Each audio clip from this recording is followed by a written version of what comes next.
Why don't we begin by you stating, and use your maiden name as well, so we have it. State your name and then tell us when you attended the West Ward School.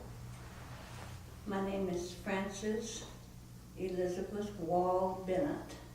I attended West Ward from 1945 to 1947.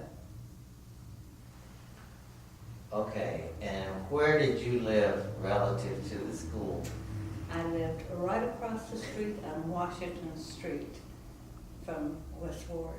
Okay, so it would be not too much far afield to assume you just walked to school? No, just hop, skip, and jump. Okay. I was there.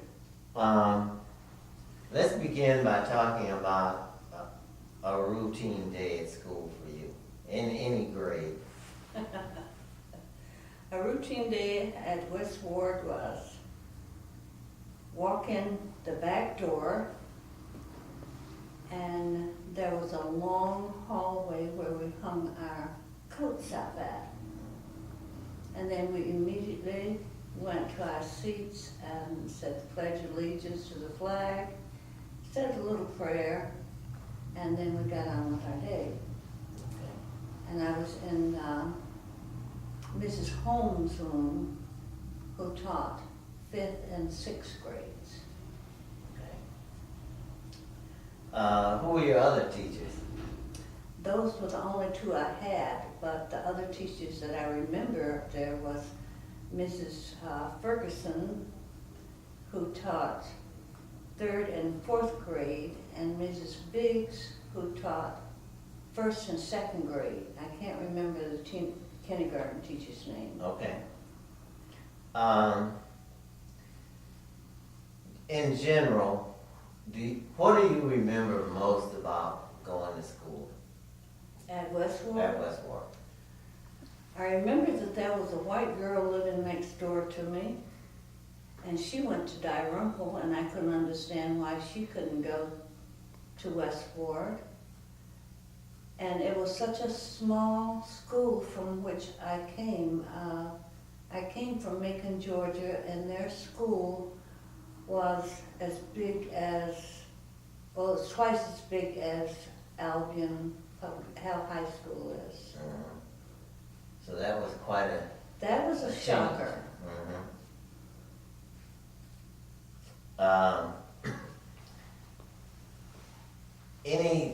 At West Ward, any outstanding classroom activities that you remember? Well, I don't remember any outstanding classroom. I do remember that we had to have an art teacher come from the high school to West Ward to teach us art. Okay. Any others? I can't remember. We didn't have a gym teacher because we were told we could go outside and have as much recreation as we wanted at recess. Do you remember any kind of discipline being administered at the school and what that consisted of? Well, I didn't get in any trouble, so I don't remember any. Okay. Did you have any impressions of, like the custodian? Did you know who that was? Yeah, I think his name was Mr. Smith, and he smelt of garlic. He was real nice, real nice, but you knew he was coming before you got there. And his department was downstairs in the basement. Okay. Is where he. Did you ever go into the basement area? We were not allowed in there, but we peeked in the windows and we could see that he had his broom and mop and everything that he might need Okay. to keep the school clean. Do you recall if there were any paintings on the wall or anything when you peeked in? Was there anything on the walls? can't remember that. Okay. Outside of school, did you have any contact with any of the school staff? No, not unless was at church. Mm-hmm. Otherwise than that, it was, well, I went over and visited with Mrs. Holmes. She had an open house. And we could go over and visit her anytime we wanted to, and it wasn't about school, it was about everyday life and how to conduct ourselves in everyday life. Okay, that's the first. Did she have you as a group, or you could just drop We in? could just drop in. Okay. Mrs. Ferguson was the same way. She lived right down the street on Albion Street. Right. And she was the same way. Okay. You mentioned recess. Mm-hmm. Do you remember what equipment there was to play on, and or what Yeah, kind of games we you had- played? A set of teeter-totters. And we had merry-go-round, not one that you push, but you hung on to it and swung around. You had to get a kind of a running start, you know, and hang on to it and swung around like a maypole, Yeah. something like that. Yeah. And a makeshift basketball court that had what was supposed to be a hoop. Mm-hmm. Just a hoop? Just one hoop. Okay. Yeah. The merry-go-round that you described is the one with the things attached and come down and you go around. Did you see the other kind? The kind We didn't have one of didn't that. have another kind. Okay. When you played outside, were you ever aware of smoke or smells or anything coming from Oh, the that gale? was a common thing to wake up in the morning and smell the gale, and it was just something that we had to get used to. Oh yeah, because you were right across the Yeah. street, so home or school made Yeah. no difference to you. And they parked, the employees that worked at Gale parked right on Washington Street. And I remember that we never had to shovel our walks because the city had a sweeper that would come and keep the walk clean for the workers at Gale. Okay, okay, that's good. Let's see. Do you recall any groups, student groups or clubs We had none. or safety patrol? If there was, we had safety patrols, but being the school being as small as it was, if I remember, you had to have like all A's and B's in order to be a safety patrol, you know. Okay. Do you recall any activities that involve the kids at West Ward interacting with kids from the other elementary schools? We used to have softball games Mm-hmm. that we would play the other schools, and they would come to West Ward and we would go to Dalrymple and Harrington, not Harrington, but the other schools. Okay. Did you ever have students come from the college and do something either in West Ward or take you or a group of kids up there for like holiday No. party or anything like that? Okay. Well, I know this is one you remember. What do you remember about lunch What lunch? at school? We had to go home for lunch. Okay. We didn't have lunch in school. And those that did had bagged lunch that they brought home, and that was mostly the kids that lived across town over on Jefferson Street up in the Malibu Park, where they used to have a trailer park. Right, right, okay. Do you recall ever having in school some kind of a nutrition break where you would get some kind of snack? No. Okay. See, we had that. Well, you were lucky. I was younger. Okay, now this is one that a lot of people don't remember. There was a story they used to tell us to scare us from being on the playground like after sundown. Do you recall a story about an old woman and her pigs?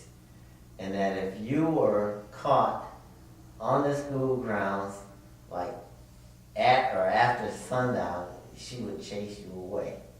Well, I heard that story, and I never went up there on the school ground, but what I did was, I sat on the front porch when it got dark and looked across looked the for street to see if it was true. Okay. Well, good. That makes at least 3 of us there. Remember that story. Now, if I remember correctly, when we had street dances, they were directly In front of my house. in front of your house. Yeah. What's your remembrance of how that was set up or anything? Well, they would bring a truck, and it would have a record player, and they would set the loudspeakers up on the tree, Oh, okay. and then they would play the records, and the kids would get out in the street and dance, and a lot of them went on the playground Mm-hmm. for mischievous reasons. Okay. What they run till about like 10 o'clock at night or something? It was 11 o'clock was curfew, Okay. and you had to be gone by 11 o'clock. All That right. was it. Okay. That was, on weekends, it was 11 o'clock, and through the week, it was 10 o'clock. You had to be off the street and home. So, were street dances during the week or on the weekend? On the weekends. Just on the weekend? On the weekends. Okay. Now, out to Victory Park, they had them during the week, but Okay. that was the white people that had them out there. Okay. We were not allowed to go out. I don't really, yeah, I guess that's why I don't remember. Yeah, we weren't allowed, it was just like the roller skating rink. Mm-hmm. We could only go once a week. Right. Well, while we're talking about segregation and discrimination, did you ever go to the Albion Theater that used to be across? Yes, I did, and we had one side that we could only sit on. And I remember my first job, the theater was full on that side. And I went over and sat where the white people were sitting. And fortunately, I sat with the Magnotics. And they asked me if I would babysit their 5 kids. That was my first job. Okay. I didn't get kicked out that day. Okay. Yeah, I got a job instead. Yeah. Okay. Back to the school. How do you remember just the general atmosphere of the building? I remember it was cold. It was not fun. Very strict.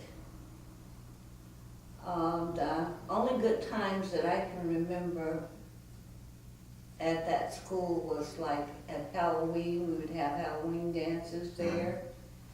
And otherwise than that, it was strictly business. Mm-hmm.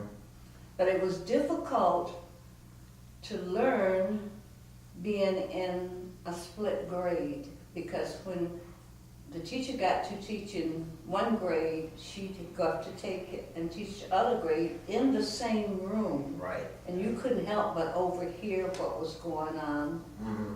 You know, Yeah. it was kind of difficult. Yeah.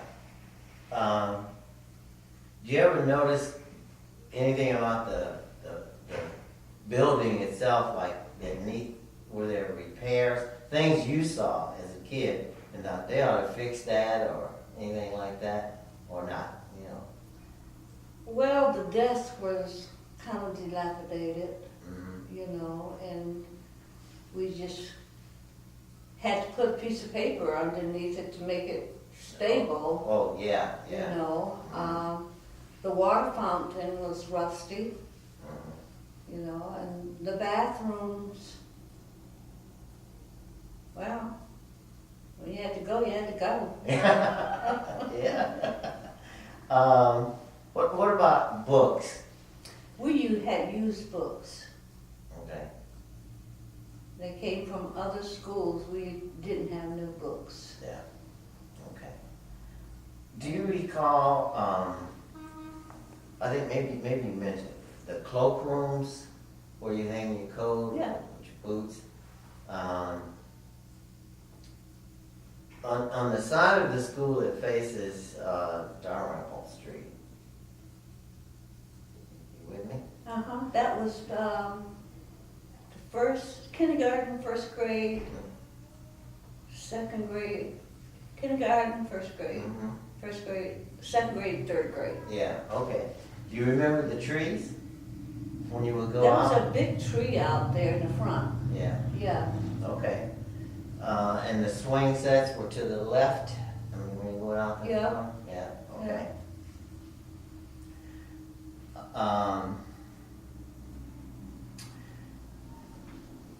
When the school eventually closed, you were at high school? Mm-hmm. Do you recall within the house there being discussions about people wanting to close the school or the possibility of keeping their kids home or anything like that? No, I can remember Mr. Beck, Mrs. Biggs would come to the house, and around the supper table they would sit down and talk about how glad they were that it was going to be torn down, that it should have been torn down years ago because slavery time was over and it was necessary for our kids to be separated from the other kids. They thought that the other kids were getting a better education than we were. Okay. So there was nobody in your family to participate in that boycott, right? What do you mean? I mean, you were already in high school. Well, my mother and dad, if I remember right, they were very instrumental in helping to get that tore down. Okay. It took a group, a large group, to get that building tore down. Mm-hmm. You know, it wasn't just a one person thing. Oh, no. It was a group. Okay. You mentioned coming from Macon. Mm-hmm. Do you know what the story is behind how that came about, coming to Albion? Yeah.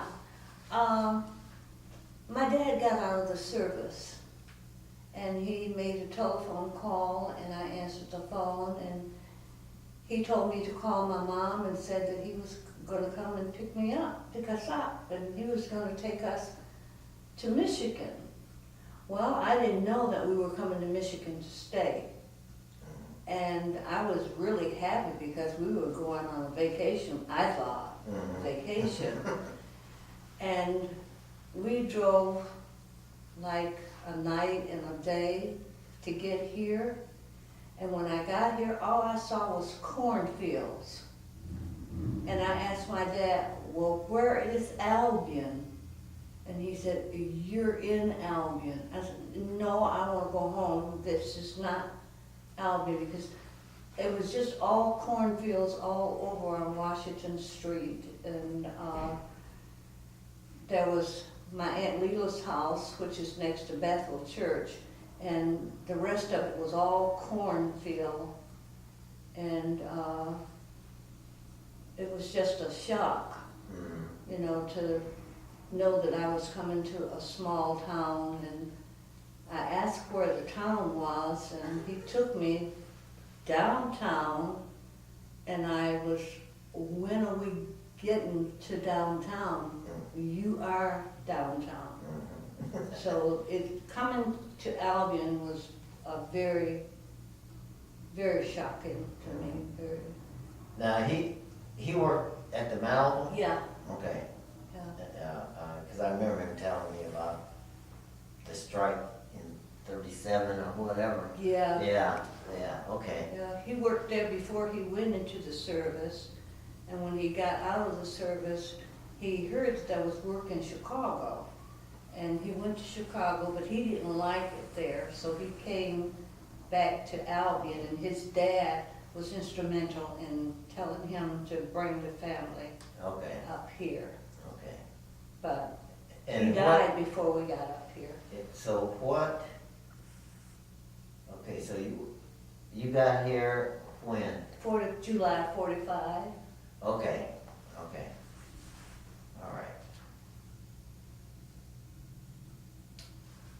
Now, did he ever talk to you? I think we may have talked about this a little bit, about his military service.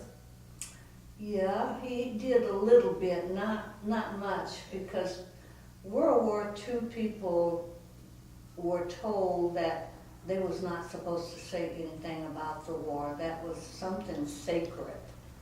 But he did say of one incident that he was doing a patrol, and he said he kept seeing this pile of leaves getting bigger and bigger each night. And so this one night he decided that he would stick his bayonet in there. And he stuck his bayonet in there, and it was a Japanese. He had killed a Japanese. He was in that, he would come in there every night to listen to what was going A on. spy. So he could take it back to Yeah. his camp. Okay. And it kind of upset Daddy because the bayonets, he said, the only way you could get the bayonet off is you had to shoot the gun. And that took the bayonet off, you know. Yeah. But otherwise than that, he didn't speak too much about the service. Okay. But he won a Bronze Star for something. I don't know what that was. He would never tell us what it was. All right, getting back to school, what was it like for you at junior high, senior high? Well, going to junior high and senior high, when you first went there, of course you were an underclassman, so nobody really cared anything about you, you know. But as you got up farther in grades, the class of 54 always says that we broke the color barrier, because we would go to this soda shop downtown, and they would come up to Bo Dick's, where we were. And we didn't know anything about color or anything like that. And fortunately, in my house, my mother and father's house, we were not taught color. We were taught that who you are is what you are. We weren't taught the color of your skin or anything like that. Okay. But the best thing I remember about West Ward was in the summertime. And that was our recreation. And Mrs. Lee, Mary Lee, and there was another man at night. What was his name? He used to be over the Boy Scout. Anderson, Mr. Anderson. Oh, Doc Anderson. Was at night. And we'd have all kind of arts and crafts to play. And we had everything on the playground you could play with. Batman sets, you know, croquet and all that kind of stuff, you know. That was the fun part of it. Yeah, so Mrs. Lee and Doc Anderson supervised. Doc Anderson took the night shift. Mrs. Lee was up there from like 9 in the morning until 12 noon. Okay. And then from 1 until 6 or 7 in the afternoon was Doc Anderson. Okay. All right. You have anything you want to ask? I'm curious if that was a city program that was it out of the recreation department, or No, was it it something wasn't. people just got together? It was just something that somehow they got money to get all of these things for us. Some of it was donated to us, and some of the churches would give things for us, and that's how we got by. So that would have been from about 45 through the early 50s. They had those programs in the Oh, yeah. on the playground. Yeah. Because, and then, after the school closed, it was still recreation Yeah, for we a still little had while. decorations up there. There was a gentleman that used to come up in the evenings, and he made a choir, and we would all rehearse every evening, and we got invited to different places to sing. I can remember we were invited out to Star Commonwealth to sing and give talks, and we would practice before we would go and things like Do you that. remember, who was that? Who was, I can't remember his name, but Mrs. Biggs had a trio of girls, and it was Reba McIntosh, Connie Lee, and myself. And of course, she liked to sing the old songs like "Oh Black Joe," and we got invited to area churches like over in Palmer and Homer, and we sang, and got notarized that way. Mhm. Did you have a name? No, Were you called something? no, we were just called to come to practice. No. Miss Biggs, tree. I just thought you might. We've heard of other groups that had, choirs and things that had names that. No, it was just something that she wanted to do. She dabbled in a little music, Mhm. and that's something that she wanted to do. Did you have a good friend that you were able to bond to after moving from? It was quite difficult. I hate to say this, but because I'm so light, and I was so light, that they thought of me as being a white person. So I kind of got beat up every day because they just couldn't accept the fact that I was a black person. And every day I would come home with black eyes, and Kids in the neighborhood or kids at school? kids at school and kids that lived down on Gale Street and down in that area. Did that continue after you got into middle school? And Oh yeah, and it's ironic. About 4 weeks before they got killed, these group of kids, they were all sisters and brothers, got killed. I was sitting on the teeter-totter and I saw them coming and I started running. And they said, "You don't have to run, we're not gonna beat you up anymore." So, they got killed in an auto accident? Yeah. Or? Bobby, I think you remember all of those. What was their name, last name? I can't think, they were all a little dark complected, lived down in Gaston Court, and they got killed in an automobile accident. Not Millers? That sounds familiar. Cause, but I'm not sure. That would have been in the mid-40s? Been around in there somewhere. Yeah, I'll have to check into that, cause I vaguely remember that accident, Yeah, cause they had a large family. yeah, they all were sisters and brothers. They were real tall. Yeah, I'll have to check, cause I'm not sure. So after you came up from Macon, did you go back to visit relatives frequently? Oh yes, I went back to see my grandmother, And we got her to come up here, and she looked the place over, and she got in like 7 o'clock in the morning, and she was on a 4 o'clock train going back. Do you remember any issues of traveling after you had gotten used to conditions in the north, of going back to the south, of having any kind of, being advised of any kind of restrictions about using restrooms and that sort of thing? I never had any problems aware when I of it? was there, and when I went back, I never had any problems.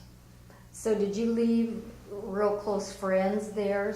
I know it must have been Oh, yeah. a real uprooting. Oh, So yeah, it was really, the way we played down there, the kids didn't play that up here. When I came up here, I was playing with my dolls, and nobody else was playing with their dolls, and they made fun of me because I was playing with my dolls. But I played with my dolls anyway. did you keep touch with friends? I still keep in touch with a few of the friends. They have since moved from Georgia to Florida and got family and everything, but I still keep in touch. So when you went through school in the school system, what did you do after you finished up school that kept you here? I went into nurses training, and I got jobs here, and then I got married and had my own family, and I worked, and I also spent 10 years at Corning's, and then my parents began to get sick, and I took care of them until they passed away, and it was time for me to retire. Did you have to go somewhere? Yeah, I gotta go pick up those kids. Okay, because it's almost 10 too. Oh, yeah, gotta get going. Okay, and I didn't want to keep you too late. No, because they would be having a fit. Well, thanks for coming. Well, thank you for asking me. This was wonderful. Yeah.